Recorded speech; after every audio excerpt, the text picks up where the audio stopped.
комментарий. Скажите, а лидер партии Сергей Митрохин одобряет, что вы ездите на тренинги, организованные зарубежными структурами? А для чего вы летали в Варшаву?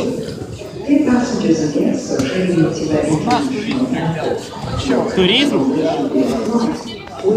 А куда вы ездили? Что посещали? Смотреть на старую Европу. На Старую Европу? Ваш рабочий дел. Сторонние люди пришли и спрашивают, зачем я летал в Варшаву. Вам не странно? Вы несете какую-то чушь непонятную. Вы просто туристом ездили? Просто, Какое ваше собачье дело? просто Европу посмотреть? Друзья, какое ваше собачье дело, зачем и куда я ездил? Я часто в разные места езжу. И незнакомым людям никогда не отчитываюсь об этом. И вам не собираюсь Давайте тоже. познакомимся. Например, Хотите, я вас с не вами нравится познакомлюсь? совершенно. С ним будут что-то говорить.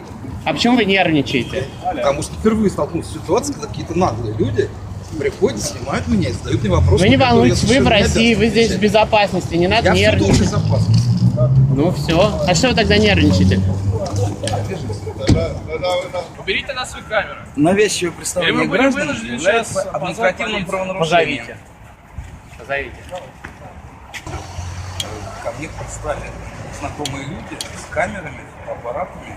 Я подозреваю, что они добрые намерения.